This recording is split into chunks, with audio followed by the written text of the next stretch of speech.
13th session of Spark. So this is a kind of celebrating our success for last 1 year, and we are also blessed with the presence of Mr. Hegde as the speaker for this session. So we are so lucky to have you here, and many of you are associated with him through professionally. Many of you are associated with ISRO, and he is a very big name in ISRO. And he is also part of Antrix, and he has held various senior positions, roles in that. And another thing is he is a geologist and a scientist by what we call technically. But it's not just technical, he has brought a commercial angle to ISRO. That's very important. We were very keen to understand. We all know ISRO means satellites and geology, everything. But he's the one who made ISRO visible to the world, I would say. In commercializing ISRO, or making ISRO sell their what you call solutions to global satellites, which is a phenomenal work, which is he has completely anchored it. And the most important thing is with all this what you call accolades and feathers in his hat, he's so humble, very simple. You can feel when you speak to him. Of late, I've been interacting very closely with him, and the kind of interactions he had, basically because of his what you call exposure to various departments, groups, and things like that. And so many ministries he has worked with, PMO he has worked with, and the knowledge and experience is extremely high. You can consider this can be a starting of this series of lectures, I would say, because he has compressed all his knowledge into, and Venkat and me, we requested we need a very high level view of what all that ISRO and Antrix and he has contributed from a common layman's perspective. So he has given a very high level view. Those who are interested can continue to converse with him, and later we will pick up each topic and we can elaborate. The engineers will be curious to know about it. Welcome, sir. Thanks for your Indeed, so much good words about me, which I don't think I deserve. I am overwhelmed to be in a company like yours. I have not seen the alumni of a particular year, particular college, friends being so intimate to each other, so committed and so close. And it's something, because I studied in university in Harvard. When I was studying my masters, I had good classmates. We were good. But those days there was no computer, no textbooks. It would be one or two. So somebody would pick the geology textbook and keep it in mathematics rack. An exam is close. So having come from, I was trying to just recall whether I can recall any good bad agree of my college days, and that is one thing I can never forget. So in the final farewell day also, since I have good friends, I used to search for geology textbooks in mathematics rack. So in fact, this syllabus for my today's talk, can I sit and talk? Yes, okay. See, this was given to me by Ramesh sir and Venkat sir. I'll call Ramesh Venkat. They were kind enough to drop into my place, and they gave me actual syllabus. But then, I worked only for 45 years and 2 months in ISRO. So, if somebody says, Hegde, you had a long career in ISRO, I said, no, long life in ISRO. So, basically, I will talk about the evolution, organization, status, and trend of ISRO space program in brief. Few slides are just dummy, just to give a pictorial view of what we were. And then I will descend down to my core area, where I spent a lot of time, applications, utilization of space technology, forming a key input into national development, sustainable development planning, from the ministerial level, institutionalization at ministry and state level to reaching the person at grassroots. Because as geologist, I was extremely keen, because I worked in Kolar goldfields after MSc. For 1 month I was there. I was working 7,600 below. And when I joined ISRO, there was an aircraft, nobody to fly. I said, I will take training, I'll fly. 250 hours I have flown for middle service. So, and probably I can proudly say I am one of those who has trekked length and breadth of this country in the name of various projects. And ISRO is marvelous. It gave that kind of opportunity. Shashikala madam would know, Raghavendra Rao would know. And recently his satellites flew and did marvelous job. Several sensors are keeping eyes and ears of ISRO open. So basically satellite communication, earth observation, integrated solutions for at government level, top planning level up to the grassroots. And both Ramesh and Venkat told me that some impactful case studies, use cases, which are very close to my heart, and I was personally involved. So, and some national space facilities, infrastructure, any other we can discuss. But I knocked off about 10-12 visuals just before coming. But I will very much be within my time. I mean, 45 minutes, so definitely not more than an hour. So, in fact, space program, which was called a space race, globally it began in 1957 when Russia first time accessed into space, launched Sputnik. That was the very first time some man-made object entered into space, and that was the beginning of space race. And ISRO started just 7 years later. We were not too much late. You know, a Nike Apache rocket, sounding rocket for studying the atmosphere, flew from Tumba. Tumba happens to be falling on the magnetic equator, where you can easily make an object fly and escape atmosphere. So they chose it. In fact, the whole activity began in this small church. You know, there was one father, St. Mary Magdalene Church in 1962, where, you know, our ISRO guys went and requested that father and told, you know, if you give us this church, we will start space activity here. He was kind enough. So now it's a space museum actually, maintained by our Trivandrum, this thing. And subsequently we developed RH, you know, Rohini 75. And subsequently by 1968, this site was considered as one of the best sites for launching, you know, small rockets for atmospheric studies, atmospheric sounder. So this was dedicated to UN. Mrs. Gandhi was there to dedicate, the then Prime Minister.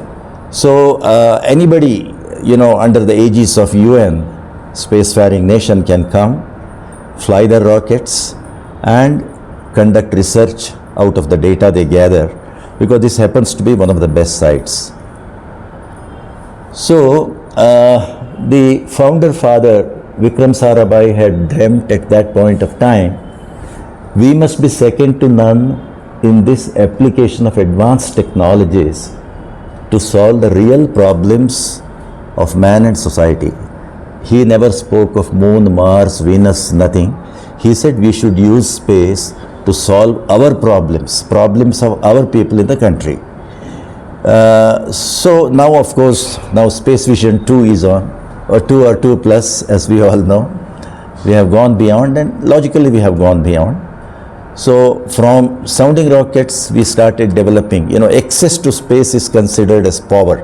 Today you speak to any defense person, he says, Army, Navy, Air Force now have another added member, space, Army, Navy, Air Force, space, and another fellow is just waiting to make headlines against cyber security, you know, which can whitewash everything. So that kind of thing.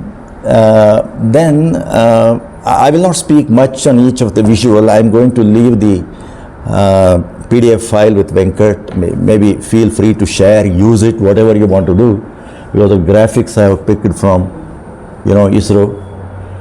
So we developed SLV-3 ASLV, but they were not really the rockets good enough to fly the kind of payloads in mind. So quickly we discontinued ASLV. Then we got into developing the current range of launchers. I will come into it. But we started building satellites. You know, Professor U.R. Rao was called back from MIT by Professor Satish Dhawan because Vikram Sarabhai had an untimely demise, and Professor Satish Dhawan, who was director of Tata Institute, IISc, parallelly held ISRO chairmanship. And so he called Professor Rao back.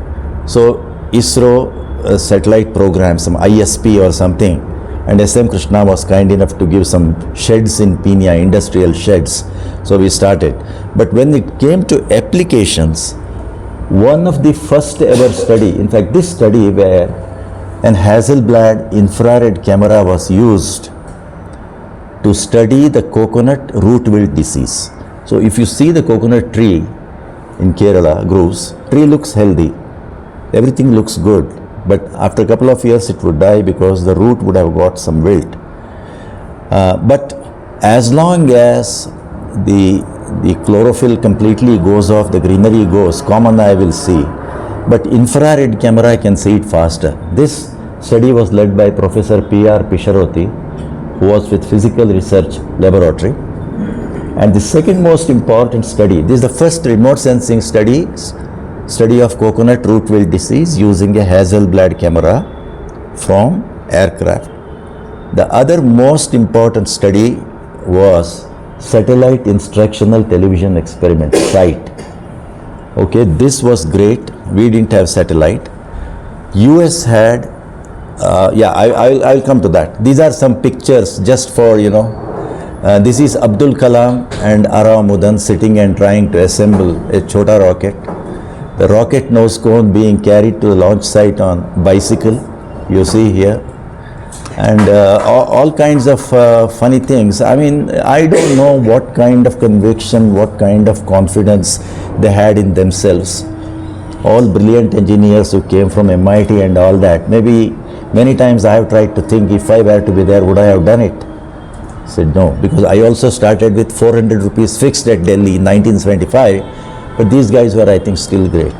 They must have started with much less salary, but with great hope we will do something. Okay.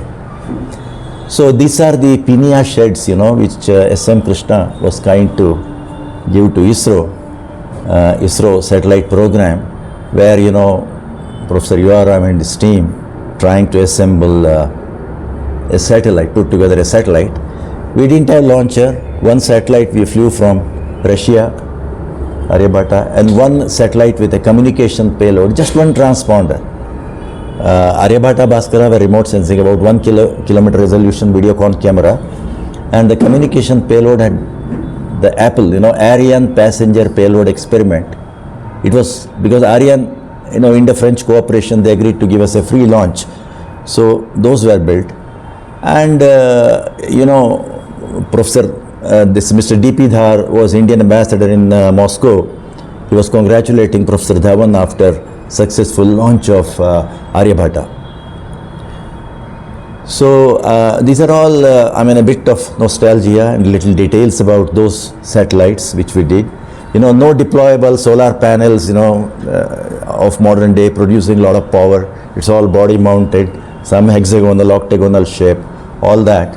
And from that day, we have come a long way. These were the first 3 satellites. Then again, just to recapitulate, we had Indian space program. See, we are one of the 6 largest space programs in the world today. If you see the variety, if you see the way we have used in applications, we are probably the best in the world. We had a very humble beginning, and today we have made commendable achievements. And the whole effort is an outcome of conviction, commitment. Basically, we started with felt need. Someday this space will do something good for the country. And more than anything else, the political will was there. The successive governments, successive political parties really liked the space program. They supported. Sometimes it looks to me they had some blind faith, because people at the top were very, very influential, like Vikram Sarabhai and all. And we had distinct phases of technology and learning. Of course, little development, technology, development and learning, and an experimental phase which went for a long time, continues even today. And now we are into operational phase with respect to many things. So it's a triad of today government, academia and industry. For example, I see the professor from IISc. We have so much association with them. Like, we have so much of association with all the IITs, some of the elite universities. We work with them. They come, even Chandrayaan 2, Chandrayaan 3, there will be a national level review committee and professors will be there. If something related to say INSAT 3D or 3DR for atmospheric studies, climate, we have to launch, respective department professors from Tata Institute will be there. It's like our next door neighbor, all the time involved. So now, but the vision remained, we use space for national development from top to bottom, planning to. So this is that most crucial study that I was talking. So Vikram Sarabhai thought we will bring ATS-6, it is some advanced technology satellite 6 launched by US, which was free. They were ready to give it free to us. So ISRO those days thought of conducting some experiment across 2,500 villages. About 5,000 villages finally were connected. See, imagine we were a country, no roads, no electricity. So our people had to deploy those many antenna, some 3.8 meter mesh kind of antenna, because it was in C-band. And we have to put a UPS. And there was a social research team appointed by ISRO. They were going to all villages across North Karnataka, Madhya Pradesh and all, and meeting people locally and trying to understand what is their need, what they would like to be taught. It could be care during pregnancy to how to take care of the newborn child, lot of life skills, hygiene, healthcare, little education, all that. And because anything and everything we tried to do, we had a clear vision that we should institutionalize it. It should never become a one-time effort. And it was indeed great. I don't know how Vikram Sarabhai envisioned this experiment will form the base for our getting into satellite communication. So this was the first ever, and there was a scientist, one Howard Galloway from Goddard Space Flight Center. He was sent by Americans to India to go through all these villages and find out whether these people are talking some humbug or whether they have really done anything. If you see that book, it is available on internet, Goddard Galloway site experiment. Quite a few pages are handwritten. He says he visited so and so village, men, women, children were waiting, and UPS has conked off. Something, program could not go, everything, and he won NASA medal finally for real ground level assessment of whether the free satellite capacity they gave, because they had to move it over India, in geostationary orbit, 36,000 kilometers above the Earth on the equator. They have to move the satellite over India. So it was a huge experiment, and the only experiment of its size and kind in the world in the history of space. So today we have a well-organized this thing. We are directly under Prime Minister. Space and atomic energy are with Prime Minister. We have a space commission, and we have Department of Space as the ministry, administration, and we have various centers, and we have pan-India presence. We have about 40 centers spread across 22 locations. We are about 18,000 people, and added to these in recent years is about 700 small to large industries, because ISRO we involve industry into everything, goes well within the governmental purchase rules or hassles. And 100 plus academic institutions are active with respect to space, and we have about 300 plus space startups in the last 3 years, with the reforms, because Government of India wanted that industry can do anything which government has been doing till now. And we also have a national space policy in place today. Now, coming to slowly, see, basically we can now be classified as we have a wing called for space infrastructure. One is for Earth observation, remote sensing. Today what is happening is Earth from space. How space is used today. Look at Earth from space. and look beyond, look outer space from space. So both are interactive, but we have Earth observation as an important activity, remote sensing as you say, communication, satellite navigation. Of course, we don't have so many satellites like the GPS constellation. We have a small constellation serving our territory, and we are also into planetary exploration. That is where we have gone beyond Vikram Sarabhai's vision. And we have space transportation. We have Polar Satellite Launch Vehicle, but it's a misnomer, okay? Polar Satellite Launch Vehicle has even launched Mars Orbiter mission and Chandrayaan 1 and 2. It can do beyond Polar also. Polar is about, okay, up to about 900 kilometers, sun synchronous or inclined, sun synchronous orbit, but it can do inclined, even up to 15-degree inclined orbits. We have launched satellites when we want 2-3 coverages in a day. And we have geostationary launch vehicle, which can also be used to launch satellite at low Earth orbit. And we have reusable launch vehicle. It's a technology thing, which is launched on board a rocket, but lands like an aircraft. And we are also heading to have human space flight. Now, space applications wise, I will show a few case studies. And all through we have been into capacity building, because developing the manpower within ISRO at the user level, it's very important. It's very, very important. You have to constantly train them. We have to see that, they understand the data. So, and of course, natural resources management, disaster risk reduction, infrastructure development, any kind of things you call, all towards sustainable development. This is our mainstay. So, if you see our launch vehicles, now we have a variety. You see SLV-3 we discontinued after 4 flights. Augmented, this is satellite launch vehicle. 3 means third version actually. Augmented satellite launch vehicle, we had just 3 flights and we thought we should move up. Now SSLV, which came later, it had just 3 flights, and recently you must have read, we have given the technology transfer to Hindustan Aeronautics to develop, build and commercialize it. Polar Satellite Launch Vehicle had 63 flights, and GSLV, this is, it has got a solid booster and liquid strap-ons and 12.5 tons operated to 15,000 cryogenic engine, which had made 16 flights, doing very well. That means these rockets have gone returned.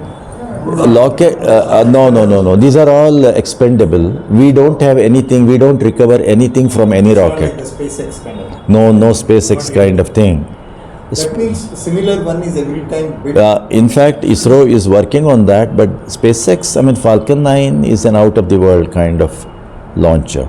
Because day before yesterday, what has gone is he used the solid booster 27th time. He even carries astronauts on that 27th time. About $60 million he recovers from each flight. That is why he is able to give so cheap. He is an awesome guy. Offline we can discuss. So now GSLV Mark III, which we call LVM3, is supposed to be lifting heavy objects. But what is important in these launch vehicles is the top area. This has got 4.8 to 5 meter diameter where you can put anything, because otherwise these are all the rocket parts, burning parts. So we are also into developing the human rated launch vehicle. Very confidently ISRO is telling in another 2 years Indian astronaut will go on board this, but it's a big game. Now, in addition to that, I would proudly say that one of my key personal contributions has been is 433 satellites from 34 countries we launched on board PSLV. In fact, I was there in Antrix till I signed about 269 from 29 countries. This was a new vertical that I had to cry, practically beg and open, did very well. Today, ISRO is recognized as a trusted launcher. To our great luck, all the 433 satellites from 34 countries have successfully been launched by ISRO. And one point of time, we also made a record of launching 104 satellites in a single go.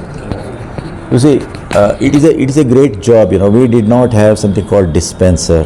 These days we had to make dispenser. We had to make adaptive ring, and it is not so easy to. You can't put all the guys in one capsule and push. Because once you go up and you have to release the satellite, if they are supposed to say form a kind of arc, like planet Dow series as they call, the satellite should be flying and scraping the earth like a flock of dough, because each satellite will have a field of view. So all satellites, the whole flock of doves together will scan a large area. So today a lot of things have been misspelled. You see, when I joined NRSC in 1975 March, we were telling that Landsat satellite of US is there. The first ever orbiting satellites, 1972 they launched Earth Orbiting Technology Satellite, ERTS, which was later renamed as Land 1. Every 26 days it was revisiting, and we were having 80-meter resolution. Today 1-meter resolution, 30 centimeter resolution, everyday visit, 3 times a day visit, it's all common. Okay, now what we are doing with it is anybody's guess. Okay, we are using it for good, for bad, ugly. So we have a lot of satellites. We have about 15 working satellites for communication. All are above 36,000 kilometers away from us on the equator, because 36,000 kilometers away on the equator, the movement of the satellite, satellite going around the earth and the earth going around its own axis synchronize. So we call it as geostationary satellites. But today, see, there is Starlink. 8,500 satellites are there, 8,600 satellites. They are all into low orbit, they'll be crisscrossing. It's a big game, okay. Space environment is getting spoiled more than Bangalore roads.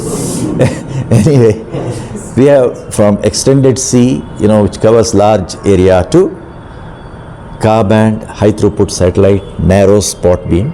You can pump in a lot of power, very low latency, which you can use for great enterprise connectivity. All your techies would know the importance. Sorry sir, disturb you. So this satellites in orbit, they work in almost a vacuum. So It will be totally, after 100 kilometers, it's all vacuum. So when they collide, the Newton's third law of motion will come into the picture. They will go in the exact rate of rotation. They won't collide. Of course, there have been experiments where they have been made to collide. And India also wanted to show our capability in space. We had an ASAT experiment, anti-satellite experiment, where we made one of our satellites to hit another satellites of our own. And we proved to the world we are also capable of war in space. Okay.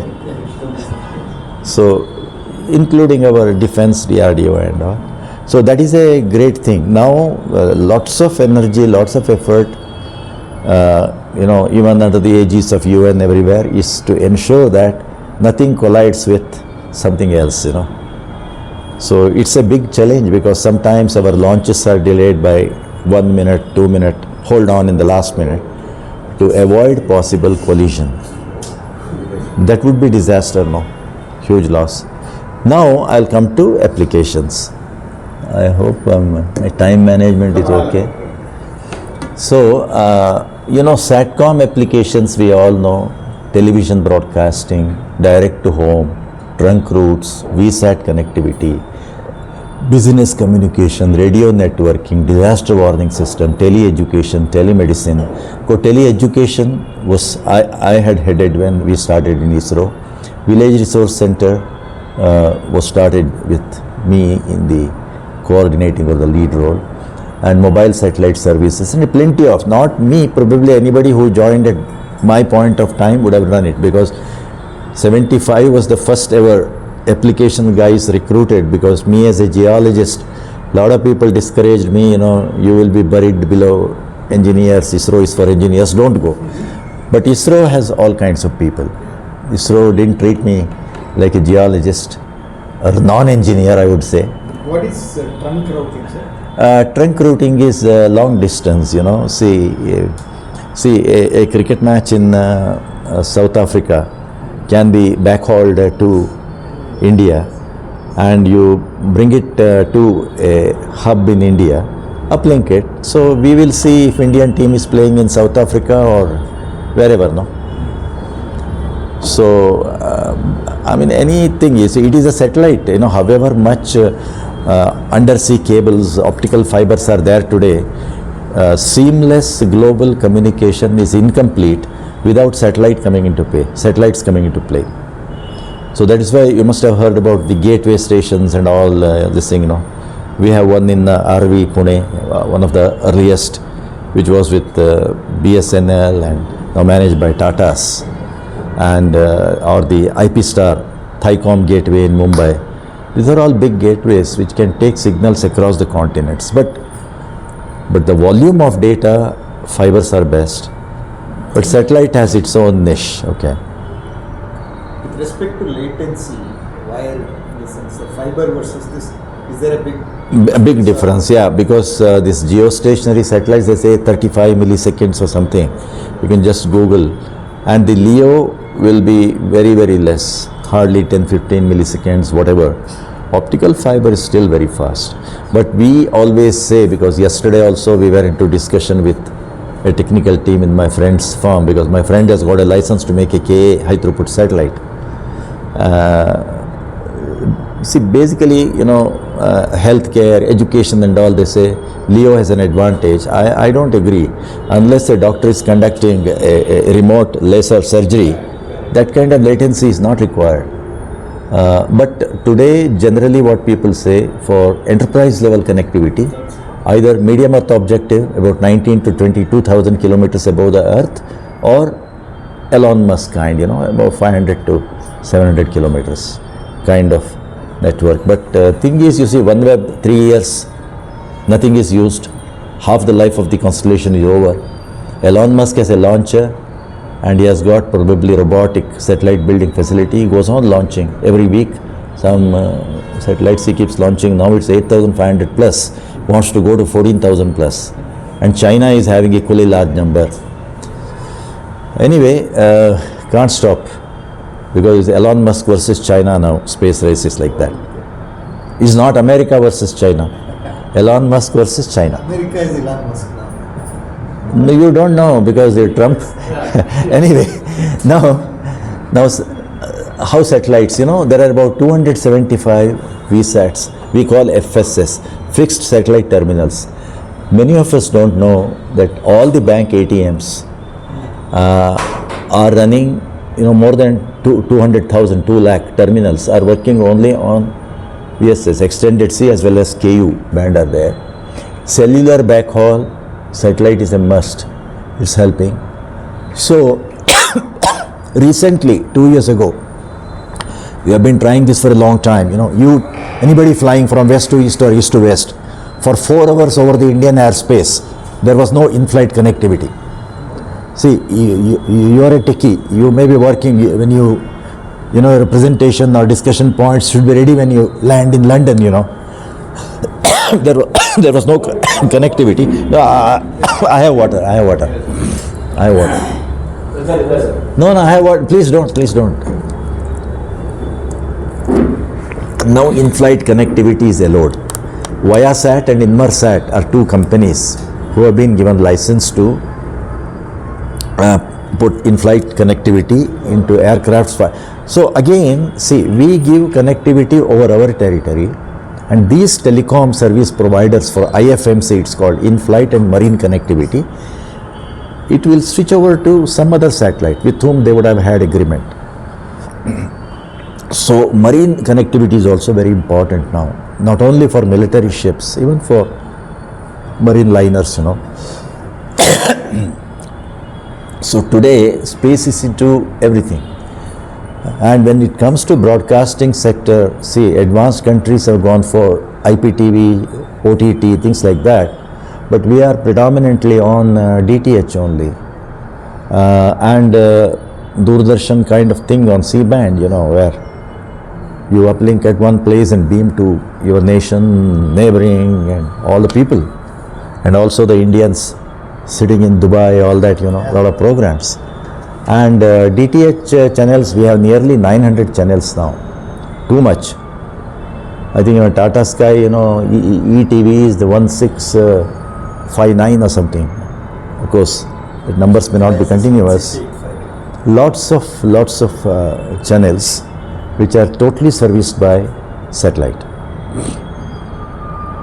Of course, we have Netflix or whatever other things, but you have to take it through internet. That's a separate line, OTT. So now the major drivers have been with regard to SATCOM, the major drivers have been broadband, cellular, and of course a lot of new applications are coming. Now high throughput satellites will bring in a lot of change, from DTH to OTT, and so many newer kind of reaching out to homes is slowly happening now with newer and newer technologies coming. And I told you about GNSS, the Global Navigation Satellite System. See, the GPS which we are using, even a taxi driver, Google Map, he will put and keep going now. They don't know where from signal comes. It is just 32 satellites, GPS constellation of US, which came out of a research project given away by American Navy called DARPA, that is the Defense Research something DARPA. And recently our Indian Defense Ministry has mooted something called IDEX, equivalent to DARPA. See, these DARPA people, what they did, they invested into a lot of these futuristic things without knowing whether the result would come. And one of the great things, both GPS and internet have come out of research studies sponsored by government of US under DARPA. Why I am telling this? See, about 24 to 27 billions of NASA budget and about 25 to 30 billion of US defense budget makes more than 55 to 60 billion budget, 60, 55 billion. 73% of that, it goes to private and academia. Government does mostly project management administration. So government is anchor customer. That is why those countries became so much. And the total spending on Indian space program as on today has not even crossed 25 billion. It still remains less than NASA's 1 year's budget, what we have totally spent till today. So NASA has got about 6,000, US has got about 6,000 active industries who are into space program. Okay, we have about 300. So, to the size that we can support. Okay. So our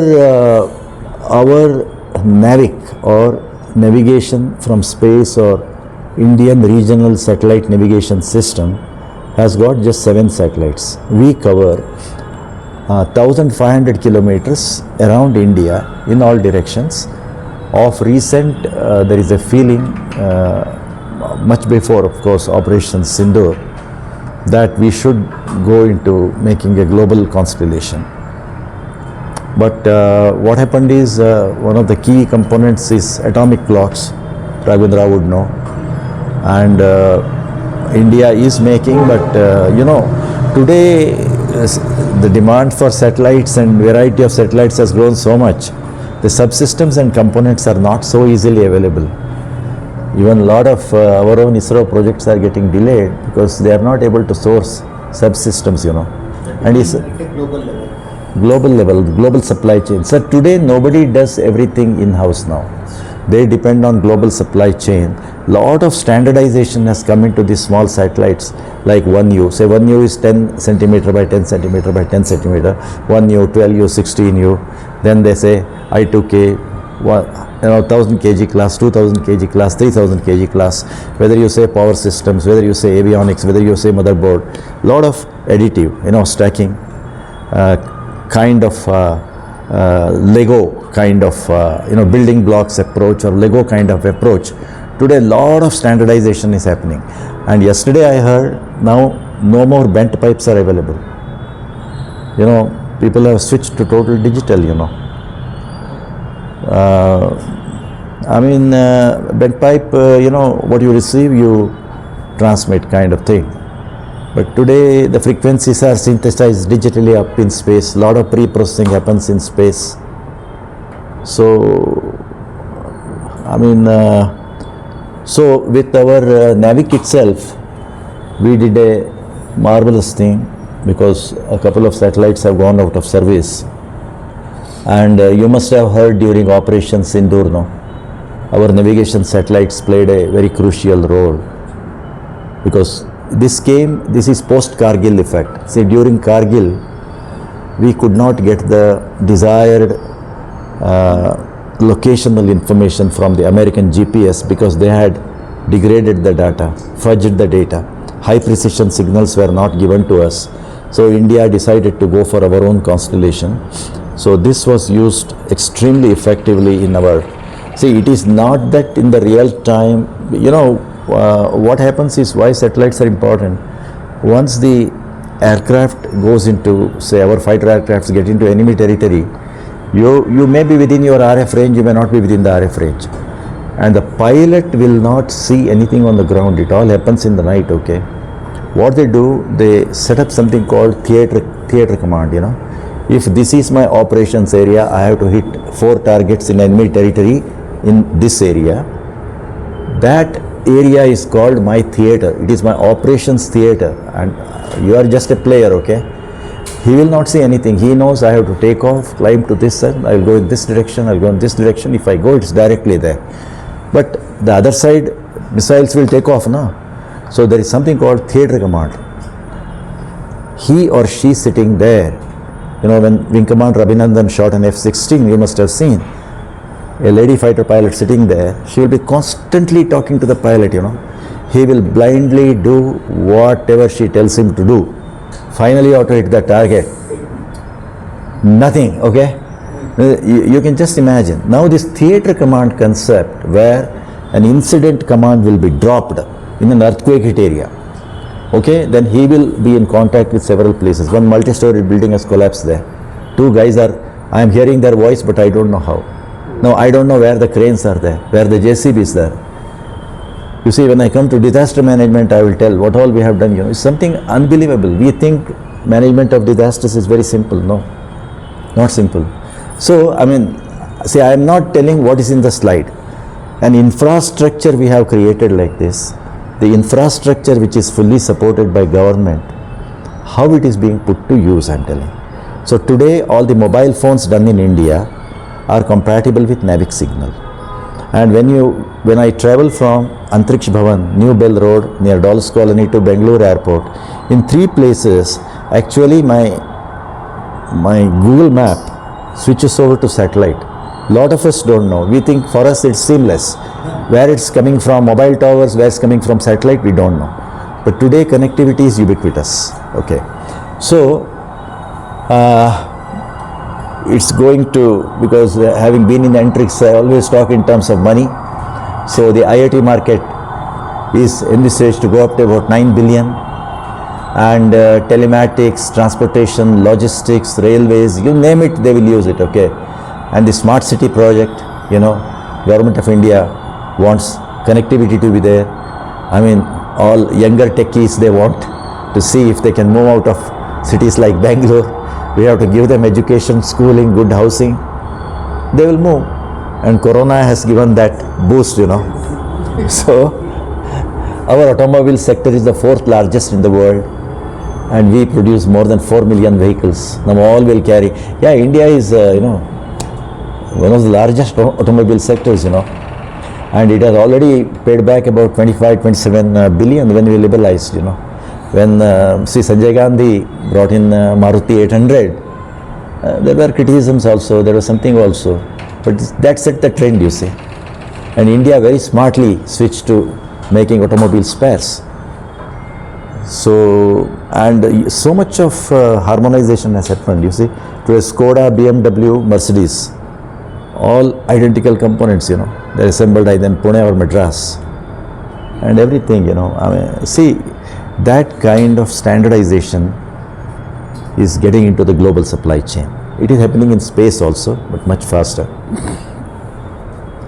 Now, GNSS India is doing too good because there are a lot of private companies who are developing a lot of apps and add-ons equipment-wise and services. It has picked up now. So, of course, helping e-governance in a very, very big way. Today, nobody can bluff. I have gone, closed all the potholes of Bangalore. If somebody wants to monitor, he can monitor. Okay. Same way, the Indian Earth Observation System, different spectral bands, different resolutions, microwave, then the satellites meant for observing oceans specifically.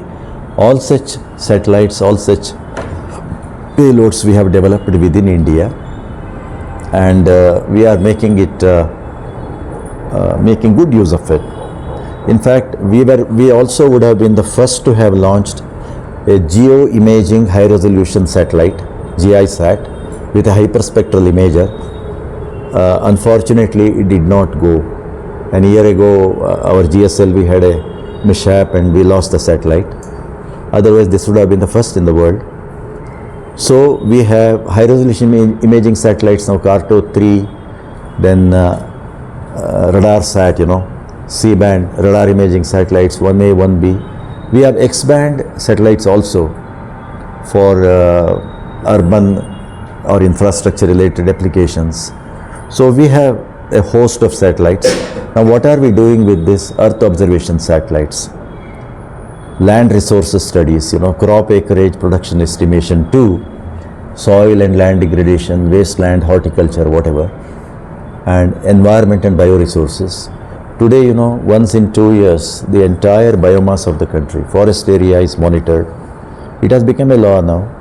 Now we have transferred the technology to Forest Survey of India. It is tabled in the parliament. So 1/3 of our land area is supposed to be under forest now. When they could not bring it, smartly they said, the avenue trees also will be included. So now, now avenue trees are also included now. What you are telling is correct, sir. No, it's not. If you take an industrial area, it's a green cover. Now the trees along the road is also considered. It is considered, no, it is officially integrated. I am telling you, when we started, it was not like that. We did for a few years. We see water resources. We were doing a lot of things, water resource project planning, everything. And finally, Water Resources Ministry wanted the total database. We set up server, we set up database, we developed all protocols, analytical tools, we transferred it to them. Geology and minerals, of course, my own area, we have done so much. And ocean studies, coastal zone mapping. You must have heard about coastal zone regulation, no? Several buildings were demolished within the high tide area. So that has come out of our studies. Weather and climate related we do. Disaster management support, or the new term is disaster risk reduction, DRR. Especially after the Kobe earthquake in Japan, lot of awareness across the globe. We are a part of it. And SATCOM. Current Uttarakhand, all that, I'm sure they are aware, but They are aware. I will just show 1 or 2 slides.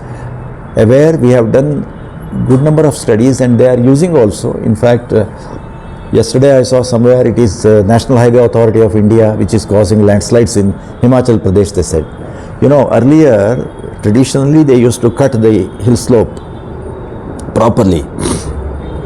But when NHI wanted to convert everything to highway or some highways, steep vertical cuts.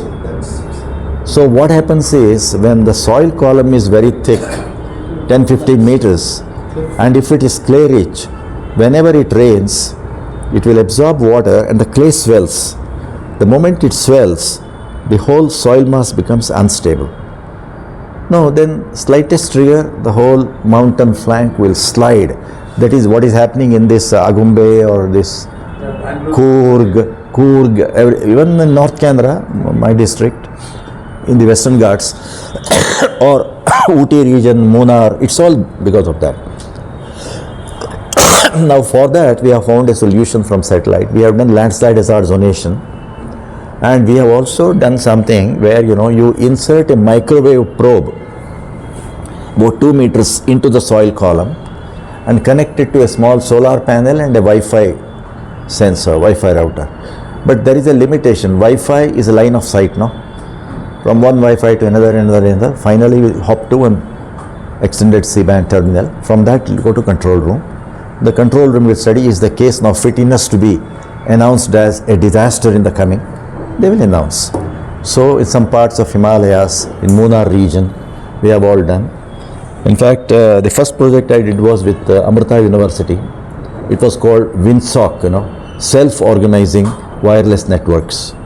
Now they have populated it in a big way. They are doing it. Amrita is doing it. They have forecasted some landslide also. But landslides are now uncontrollable. So, one of the first projects we did was monitoring of wastelands, the land which is not into productive use, and we estimated that about 16 to 17% of land could be brought into productive use. That is what we came with. Then the National Land Use Land Cover Mapping came in. Then under the Rural Development Ministry in Government of India, they created a department called Department of Land Resources. Subsequently, we did it on much larger scale. Quite a few areas which otherwise were treated as wastelands have been brought into productive use through either silvipasture, that is the forest species and horticulture species, or through agroforestry or agro-horticulture or horticulture, and little area into active agriculture. Because we are a unique country, 153 million hectares of land, we produce about 2.4 tons, and we are feeding to 1/6 of the global population. Okay, 145 crores of our own people, million of our own people. I mean, it's no joke, I mean, India is doing well, whereas China in 90 million hectares produce 400 million tons of food grain. The yield is very high. So, one of the core areas we addressed is using space technology for monitoring crop and making crop production estimate, which is extremely important well before the harvest. See, what we do is from the sowing till it sprouts and comes up, then grain filling time, then finally at the harvest. You see, the problems are so many. Satellite will see moment greenery comes up because it can sense chlorophyll. Then we have to see that in between monsoon should not fail, some irrigation should not fail, there should not be any crop stress. That satellite will indicate. If there is any episodal event, suppose the area is prone for some fire or drought, now the insurance pitches in. State government will be too happy to say that, so much of crop we have lost and we need support from government to give insurance. So, all these things today are comfortably monitored using satellite. So now crop acreage and production estimation in the country for all major crops, major pulses, major oil seeds is institutionalized. Under Ministry of Agriculture, we have set up one crop forecasting center, Mahalanobi National Crop Forecasting Center. Of course, it's more than 15 years old. They have been taking only one ISRO guy as director, doing very well. So this we do. Ultimately, the one who, grows the thing is the farmer. How does this data go to him? In the sense, for him to guide, Correct. be guided, saying that See, don't grow this or do something else. Correct. Now the respective states also, for their states they have started doing. Otherwise, the data which we generate is disseminated to all the states up to district level.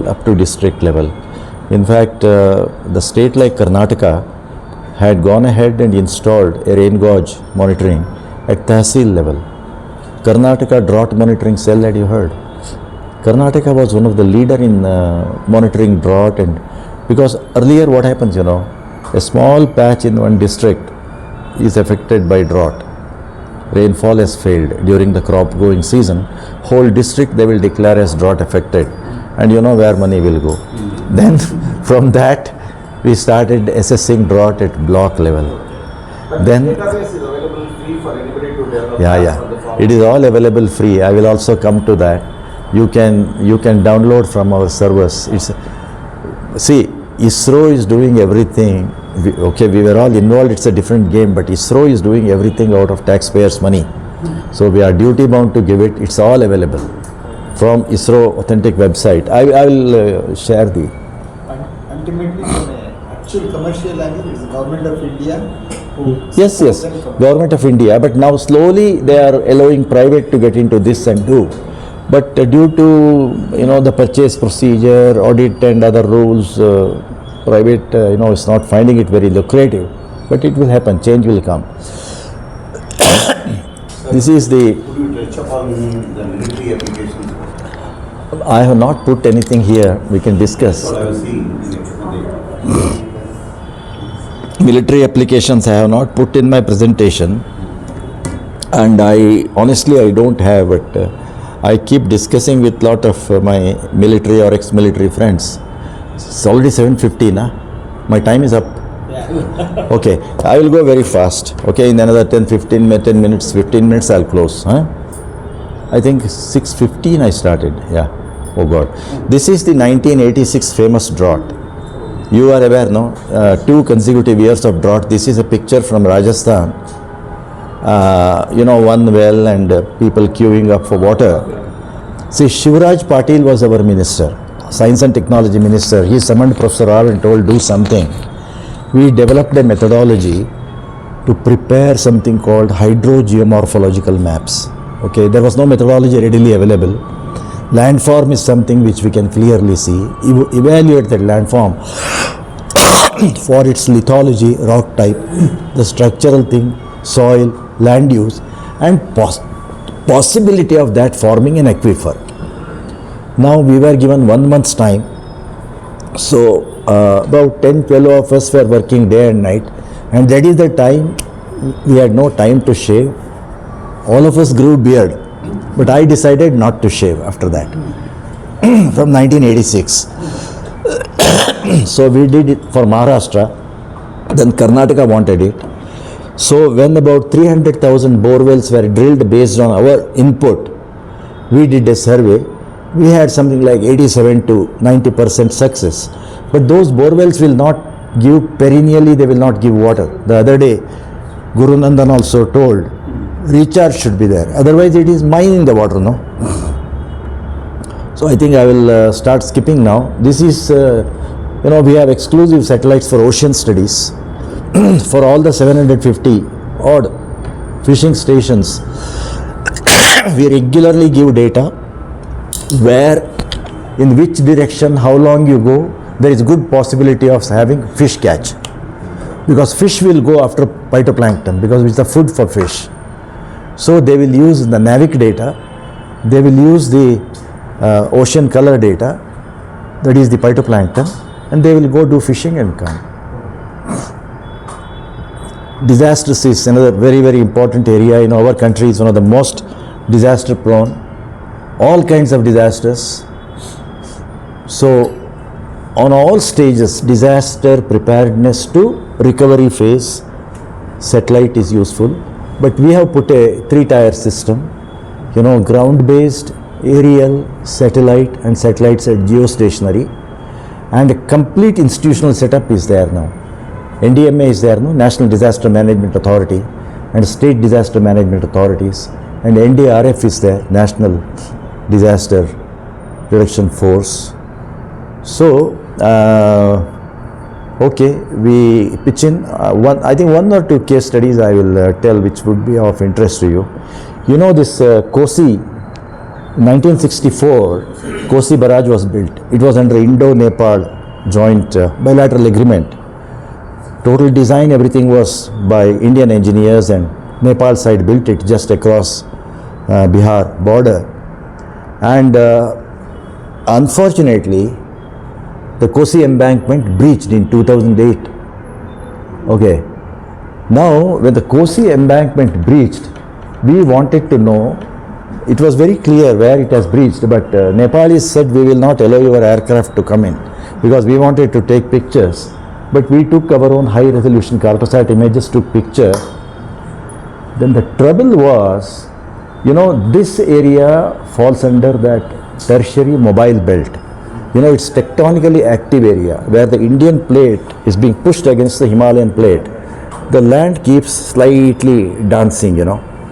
See, the Kosi River in the geological past, in the last 200-300 million years, it has been oscillating like a pendulum. There are a lot of ephemeral streams, which today on the ground, nothing. There are villages, they are all cultivated, people are settled, very good. The difficulty was to forecast it and evacuate those people. About 5 lakh people were to be evacuated along with cattle or the property, because we could simulate what's going to happen. See, 624 villages were inundated, 1,16,000 hectares.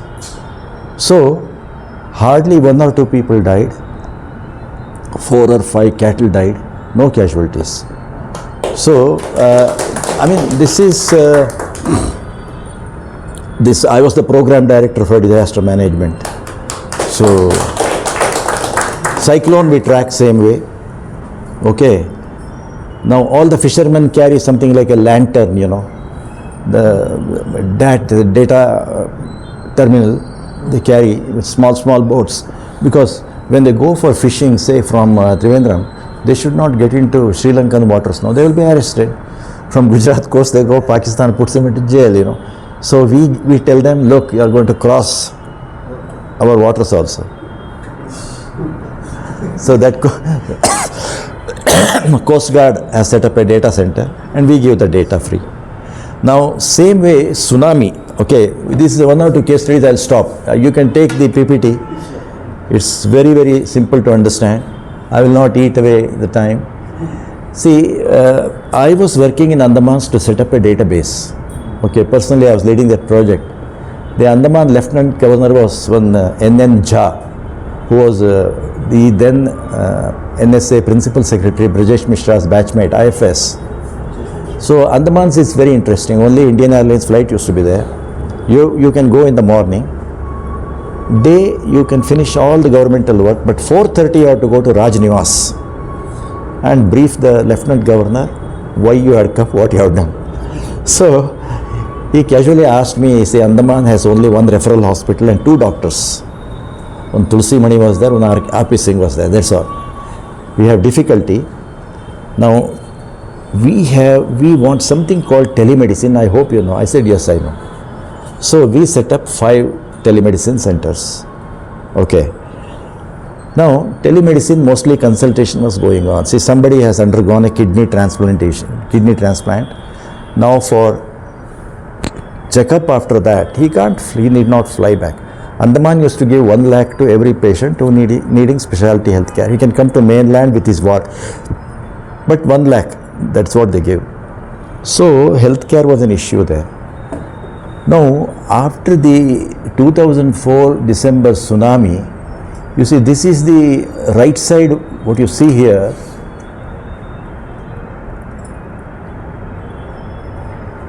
Right side, what you see here is the real picture. This is called Trinkat Island, okay.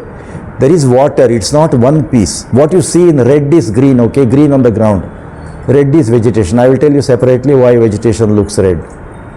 Now, after the tsunami, what happened is, you know, this island is in one piece, no, red.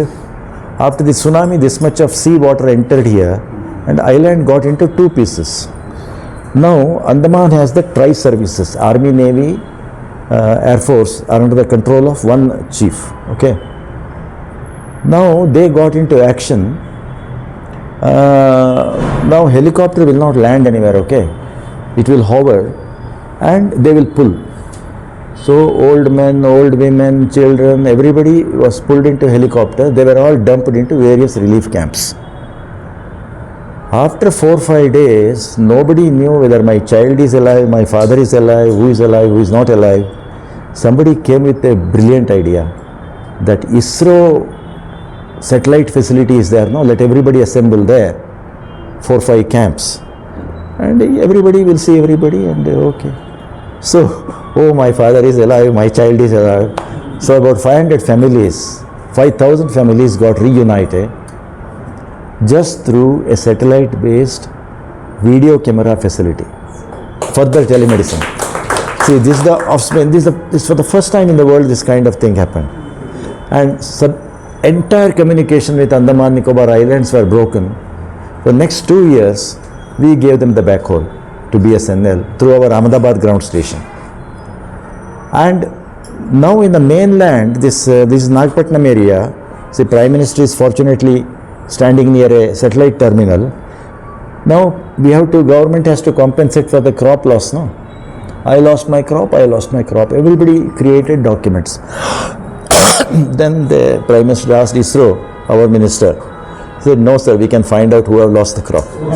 So before tsunami image you can see the crop, after tsunami you can see the crop, and superimposed with cadastral boundaries, land holdings. So they ensured that only the right people got. So these are all the things related to landslide. I think I can go on and on and on. This case study is also very important. You know, we monitor the glacier inflow into. This is very interesting. One fine day, you know that Bakra Bias multipurpose project is a hydel irrigation project in the Satluj Basin.